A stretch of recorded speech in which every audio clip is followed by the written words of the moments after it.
Welcome everyone. Welcome to Read with Me. I am Dolores. It is such a good pleasure to be reading this absolutely positive and phenomenal book, Unstoppable, by the powerful, wisdom-filled author, Dr. Cindy Trimm.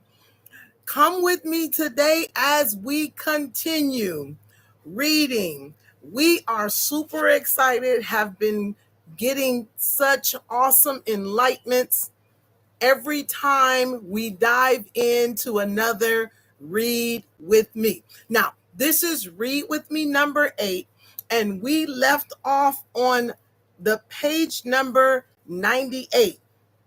We are going to not waste any time. I just want to thank you guys for listening. Thank you guys, whoever of you are reading with me. I want to just say thank you because I know it takes time when you're really busy to take a minute and get in some good old reading and meditation. Listen, so we can get some insights. We're not going to waste too much more time. We're going to go right and continue.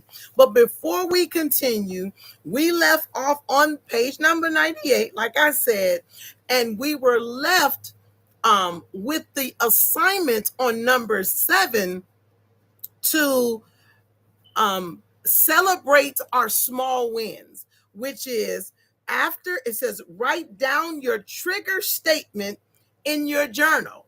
Okay. And it is after I blank and then I will. Okay. So it has been such a pleasure. Let's just dive right in and begin reading. Okay. So we're on step 2, which is celebrate. Remember, I said celebrating those small wins, right? Those small triggers. Okay. So behavior specialists and motivational experts across the board agree that behavioral changes happen when in all likelihood because rewards are involved. Okay. No matter how intellectual we think we are, everyone likes a prize. And that is so true. She says, we want to feel like winners, and the sooner, the better. So, that all expense paid vacation might be a good motivation for getting started. But without the little rewards along the way, the brain loses interest. It craves that dose of dopamine that accompanies a reward now. Okay.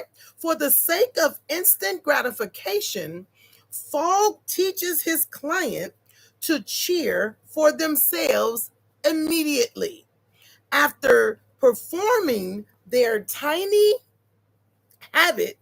A simple I'm awesome will do, right? Or a happy dance could even be enough to get a shot of those celebratory endorphins, she says. Okay? After a week or a month of successfully performing your new behavior, why not make the celebration a little bigger? Try a walk through the park, a luxurious bath or dinner dinner out with friends, she's saying. You've got to find little rewards to give yourself every month, every week, or every day. Even something small to acknowledge that you've held yourself to a new behavior, right? Writes Darren Hardy in The Compound Effect. Anticipation, researchers note, also increases motivation. So decide now how you will celebrate your wins, both immediately, page number 99, longer term, then enjoy the moments of your success. Congratulate yourself every single time you take even the smallest step, she says, towards your goal. That sounds like a good thing, and I don't mind doing that. Celebrating my small wins, okay? Give it time. Okay. Page number 99. The myth that people can acquire a new habit in 21 days is just that, a myth. We want to believe this myth because it doesn't seem too long or too difficult.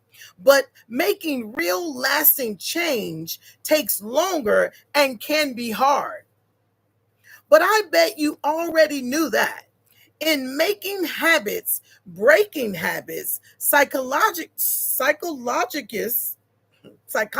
I'm sorry, said that wrong, and author Jeremy Dean cites a study conducted at the University College of London, which discovered that forming a new habit can take 3 times the mythical 21 days. And depending on the difficulty of the habit, wow, it could take even longer. Although the study only covered 84 days, it turned out that some of the habits could have taken around 254 days to form.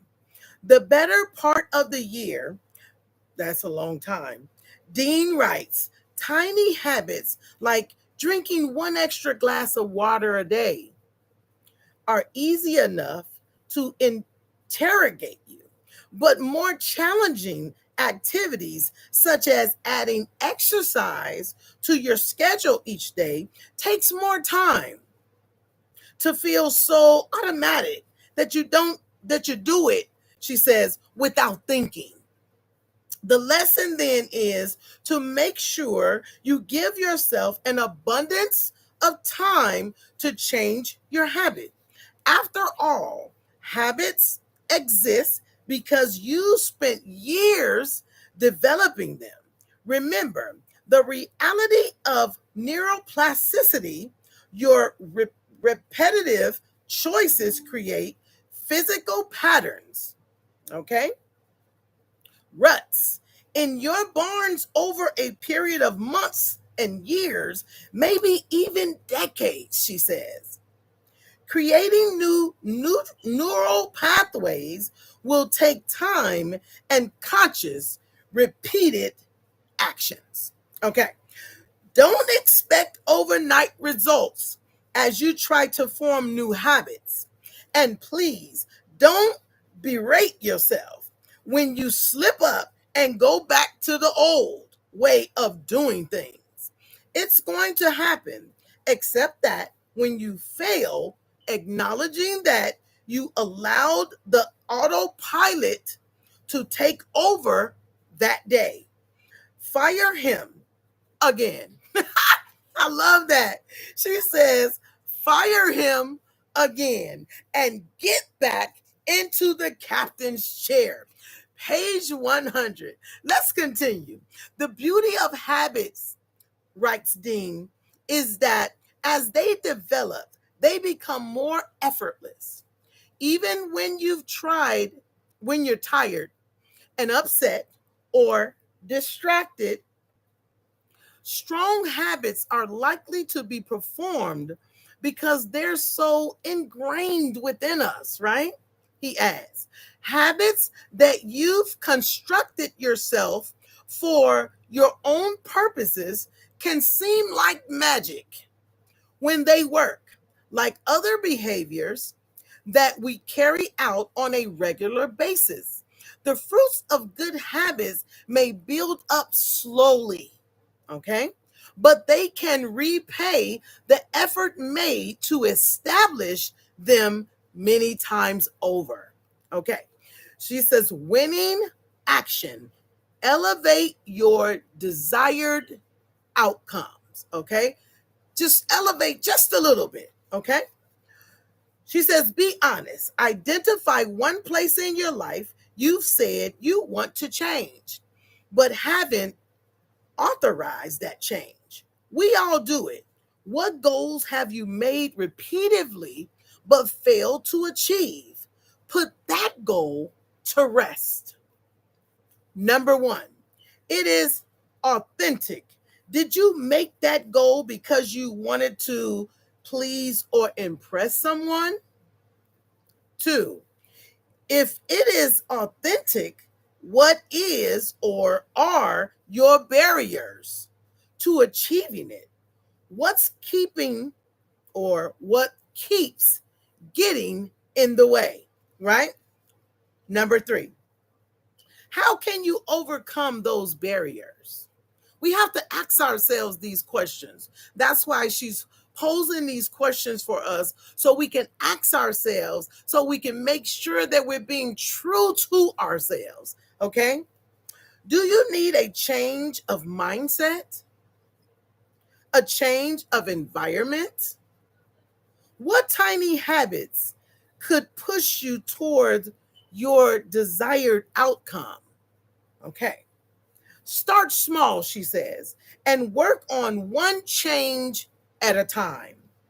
When your daily actions support your goals and are in alignment with your values and virtues, you can be confident that you are on the winning path. Okay? Page 101. We are now on chapter 6. Transparency wins every time, she says. The best way to prove the clearness of your mind is by showing its faults.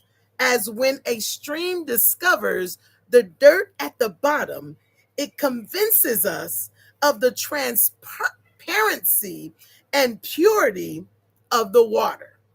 Alexander Pope. Okay.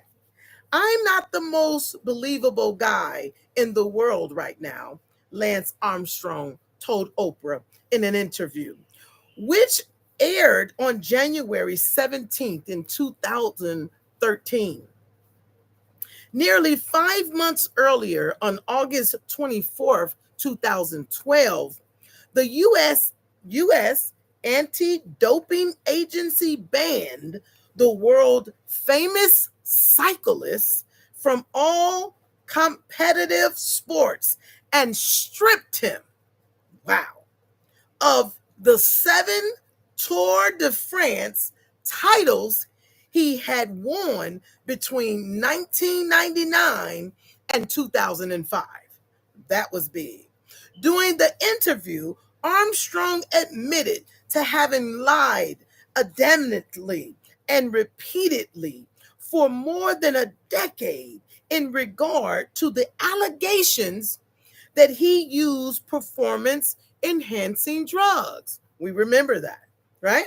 When Oprah asked Armstrong about a former teammate's accusation that he had forced or conceded his fellow riders to use steroids or other doping techniques by threatening their positions on the team. The first part of his response succinctly summed up his reality. I'm not the most believable guy in the world right now. For years, Armstrong and others around him painstakingly crafted an image of athletic perfection, right? Winning felt good. Winning consecutive races felt even better. And when he came back, page 102, to the sport after battling cancer, he says he was driven by a ruthless and relentless win at all costs attitude. Ultimately, the price took him by surprise. His actions and the lies he so often repeated irreparably damaged his reputation as an athlete, as well as his legacy as the founder of the nonprofit Live Strong, Live Strong Foundation. Beyond those losses, His hubris and lack of transparency continued to taunt every word he spoke. I see the anger in people, Armstrong told Winfrey, and betrayal. And these are people that supported me, that believed in me, believed me, he said. Not just believed in me, but believed what I was saying. And they have every right to feel betrayed. And it's my fault, he said. I will spend the rest of my life. Some people are gone forever, but I'll spend the rest of my life trying to earn back trust and apologize to people for the rest of my life, he says. Lance Armstrong's story is extreme. Although not uncommon, I've already mentioned Bernie Madoff in a previous chapter, and I'm sure you can think of a few politicians, telepersonalities, and celebrities who masterfully created an ideal public image. From the outside, everything looks perfect, right? It's a perfectly engineered glass house brand. Until someone, a spouse, a reporter, a blogger, an activist throws a stone and the glass shatters. Oh, this is good. Let's continue. What does transparency mean?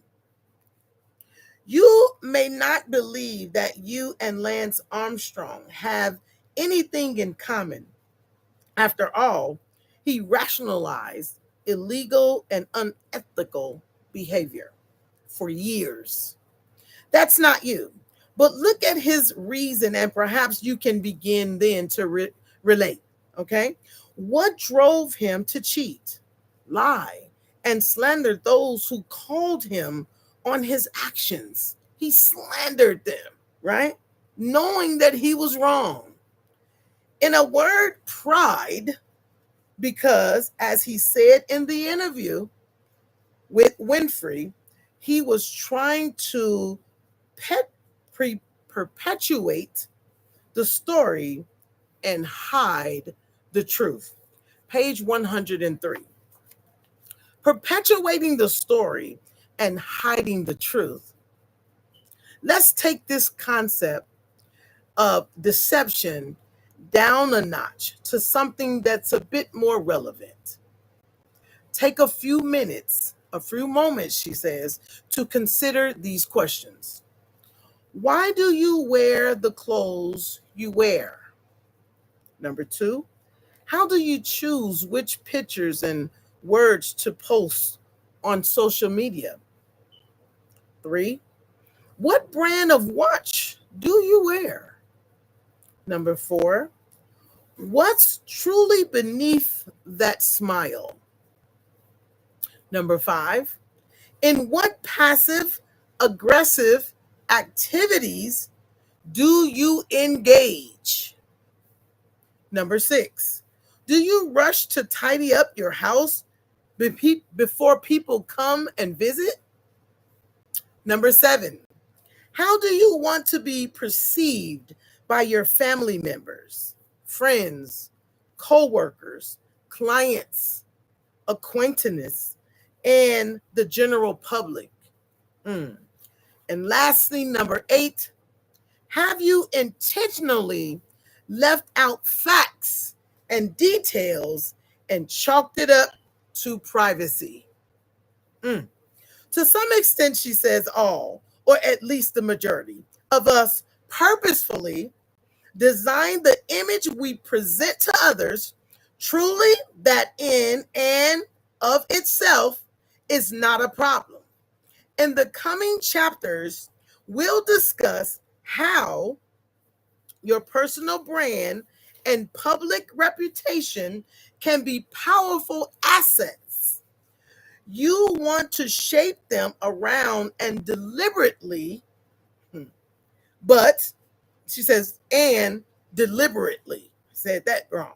But here is the key: what you present to others from your closet, confident, to the stranger who sees your Twitter feed, should be authentic, being ourselves. There's that word again, authentic.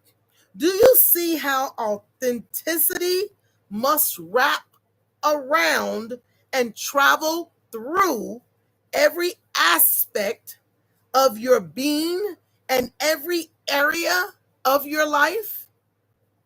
Transparent living isn't simply about honesty, she says, although that honorable trait is essential. Page number 1 over 104. Transparency, at least for our purposes, is about being who you are inside and on the outside. The way to gain a good reputation is to endeavor to be how you desire to appear. Okay? In the wake of financial and business fallouts, consumers and lawmakers demand transparency and accountability. We all want to know that those in positions of power are following through on their promises and performing ethically. We implement complex systems of checks and balances in our businesses, banks, and governments to keep operations above board, right? Some people resent those demands for public visibility into their organization's inner workings, she says. Others, like social marketer Pat Flynn, jump aboard the transparency bandwagon, using their openness to increase trust and profits. That's good. While some of his industry avoids giving specifics on their operations, Flynn posts his earnings and explains his methods, as well as his successes and failures on his blog. Ultimately, that willingness to share earns his customers' trust as well as their business. That's good. Perhaps Flynn and other social media leaders like author and entrepreneur Gary Vaynerchuk and Facebook CEO Mark Zuckerberg are intentional about their transparency because they understand that in today's tech driven world, the divide between our public and private lives no longer exists.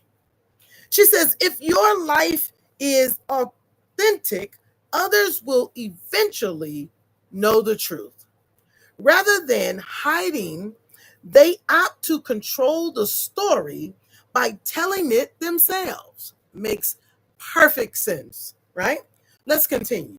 As we think about transparency, the goal isn't to paint a facade or of a perfect life, she says, nor is it to go to the other extreme and publicly air all of your dirty laundry. That's not what she's talking about.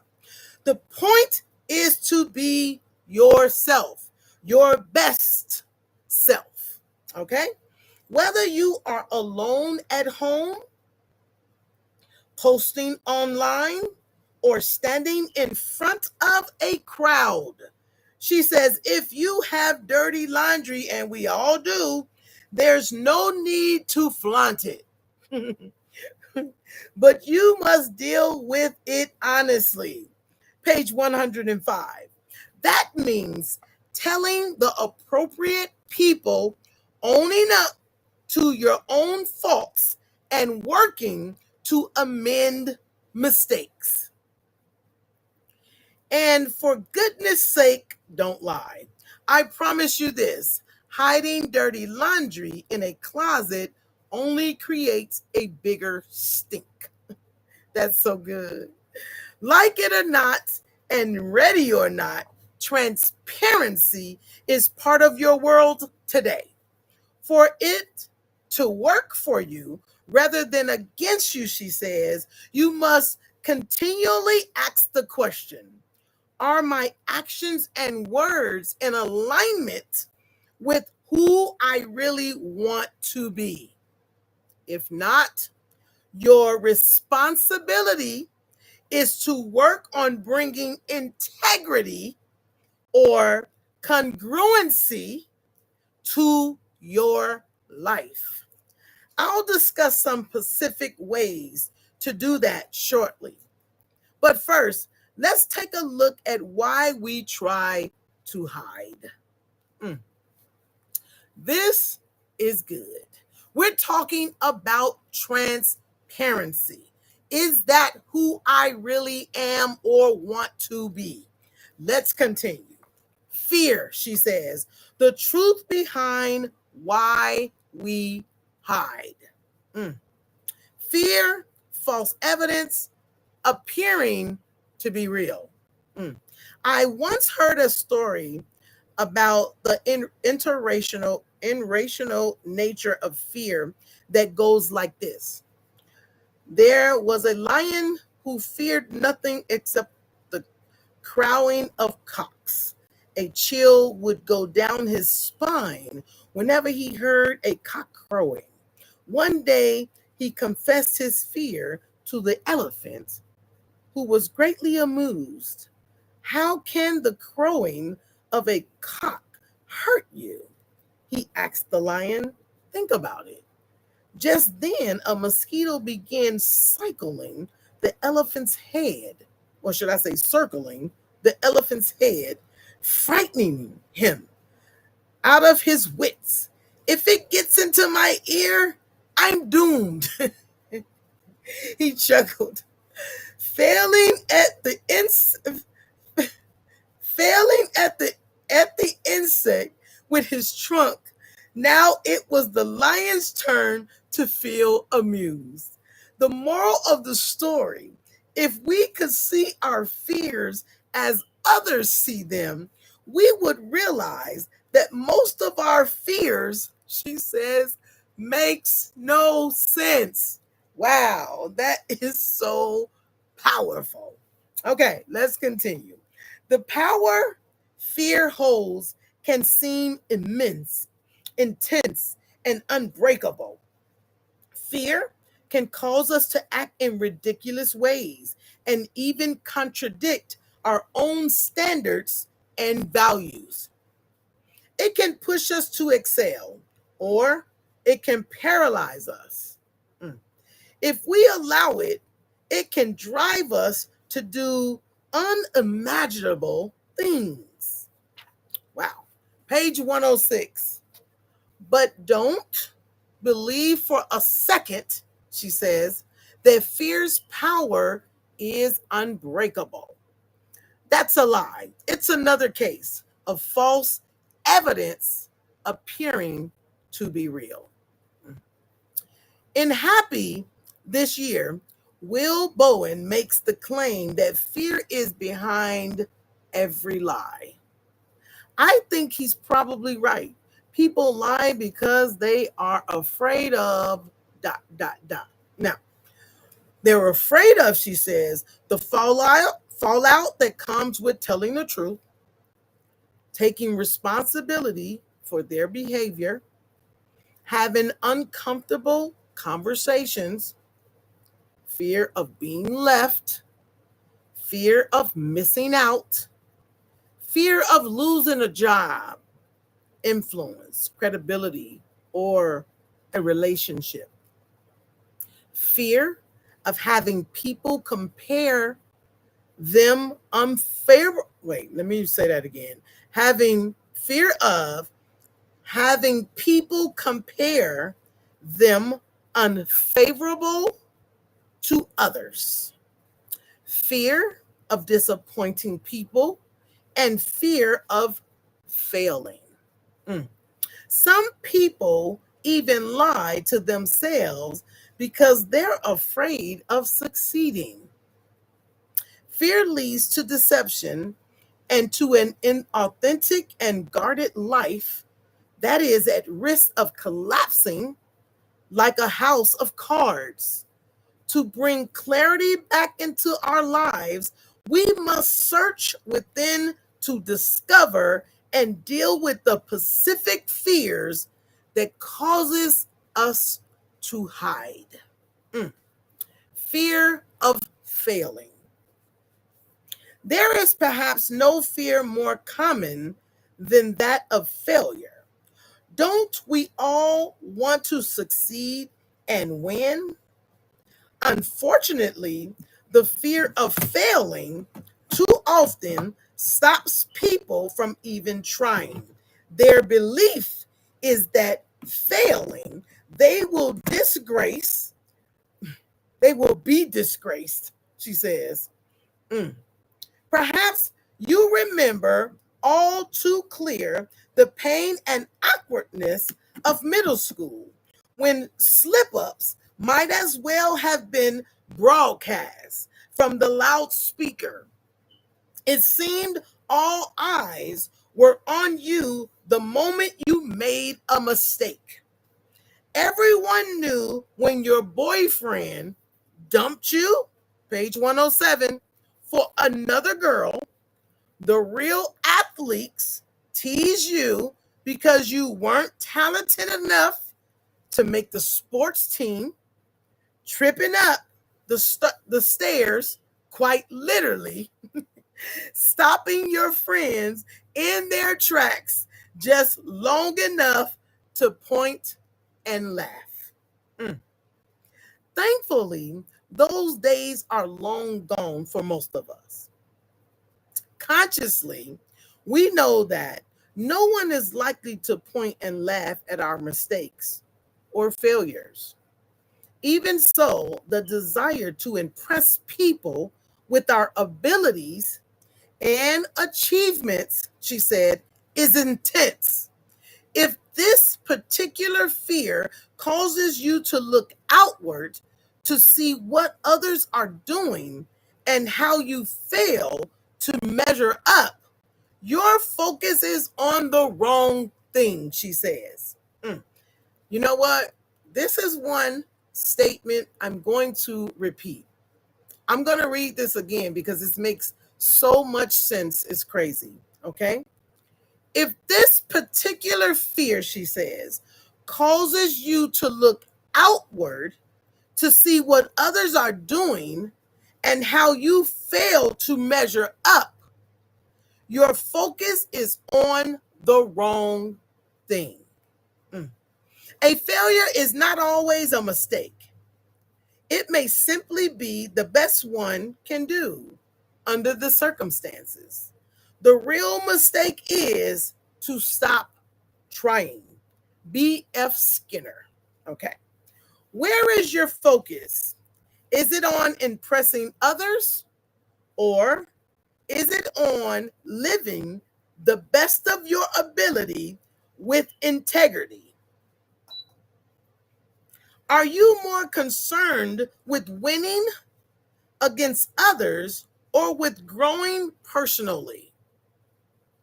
Lance Armstrong cheated and lied because his focus was on winning the race. Losing seemed unthinkable. He was afraid of failure. In the end, that fear was his undoing. He lost the titles he'd won and an estimated 75 million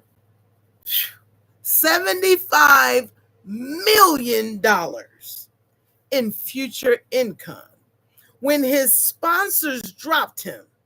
More importantly, his fear of failure cost him his reputation and relationship. Wow.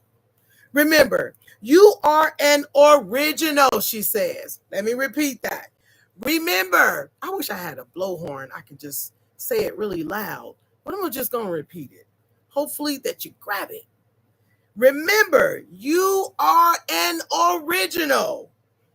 To compete with yourself and win, you must acknowledge and even reveal in the truth that there are things only you can do.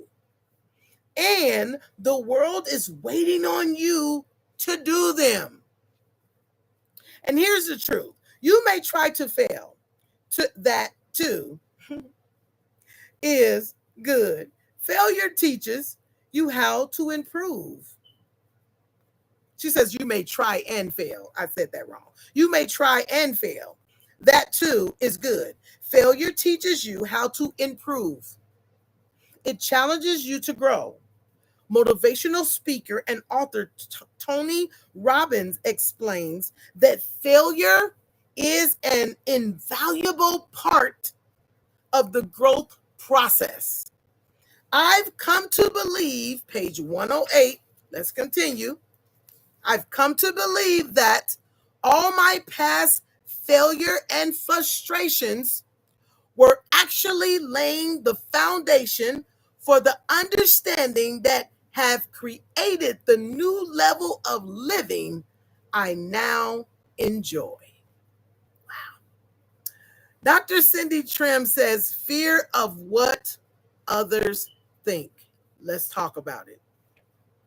You wouldn't worry so much about what others think of you if you realize how seldom they do. Eleanor Roosevelt. She says, what will they think of me? This very common fear could cover an extremely broad spectrum of others. For instance, it's common yet unnecessary to concern yourself with what strangers or even your 400 friends on Facebook think of you. The reality is this: they are probably not thinking about you. The reality is, she says, they are probably not thinking about you at all. That was worth repeating. Humans, as a rule, don't think about much beyond themselves and their immediate sphere of influence.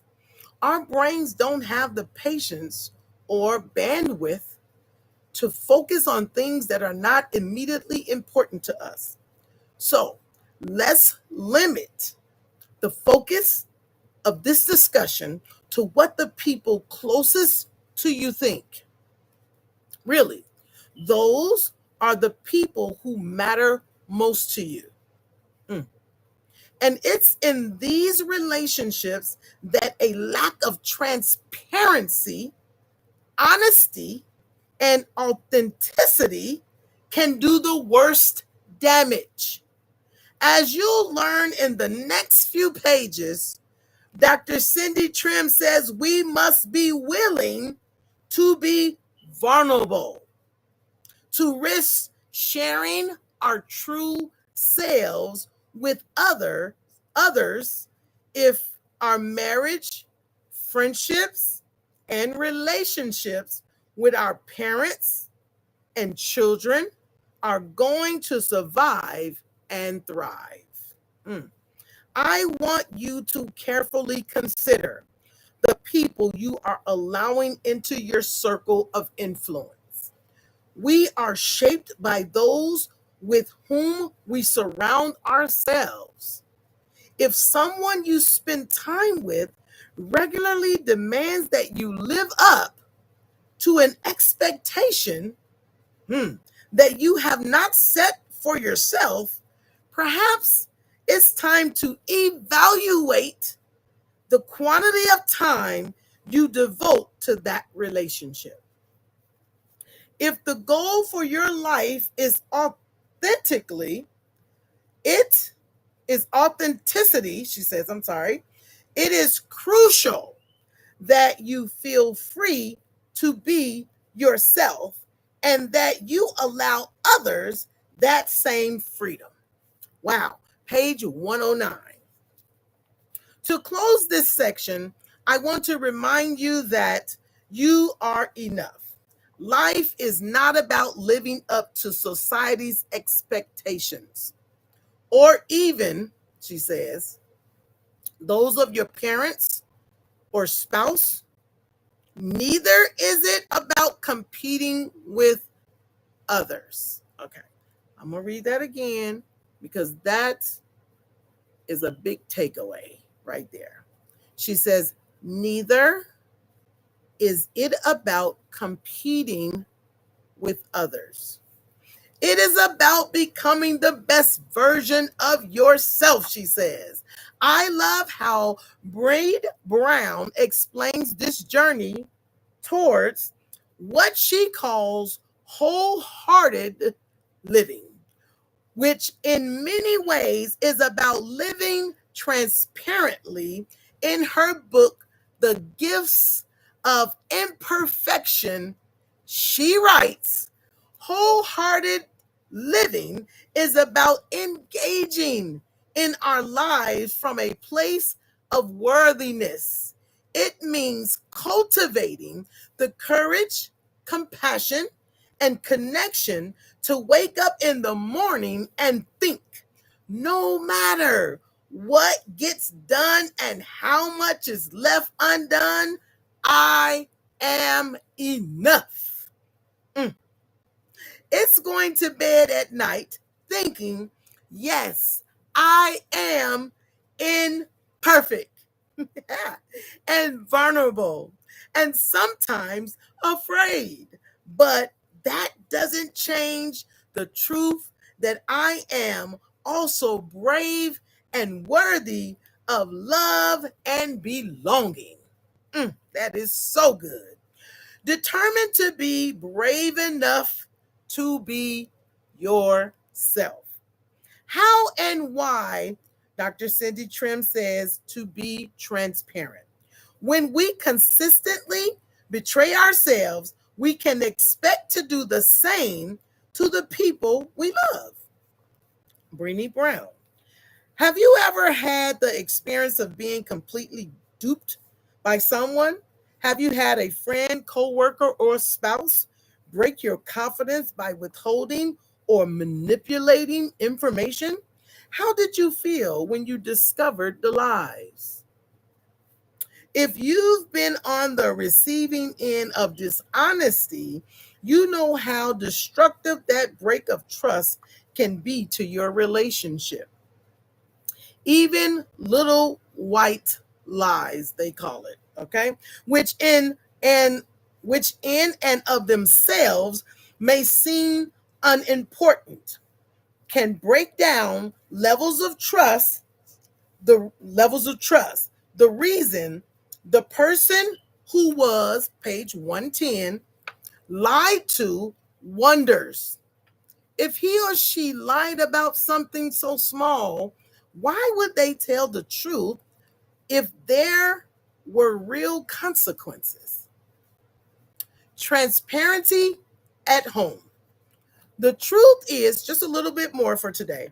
The truth is, any lack of honesty can be destructive to your relationship as well as your physical, emotional, and mental health.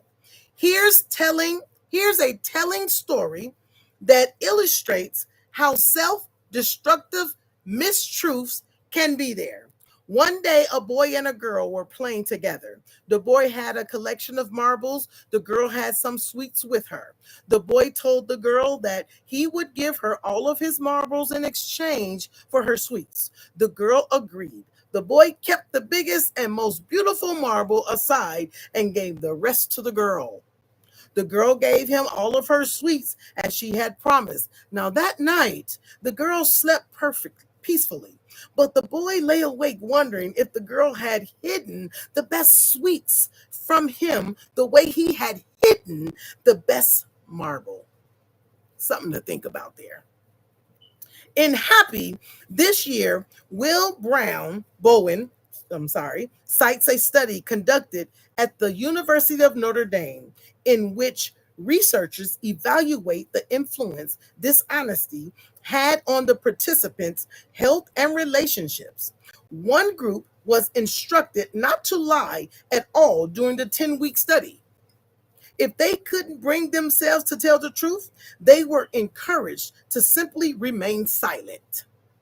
The other group received no instruction about lying. Using weekly polygraph tests, the researchers then assessed how often each of the participants lied. The results were impressive and significant. Bowen writes, the group that was asked to forego telling lies reported fewer mental health issues, such as anxiety and sadness, as well as fewer physical ailments, such as headaches and sore throats. In addition, the group that was instructed not to lie during the 10-week experiment, page 111, reported improvements in their close personal relationships. Isn't it interesting that although people often lie because they are afraid of damaging their relationships, the research shows that truth brings people together? Think about some of the habitual lies people express as nonchalant sound bites, right? Just kidding.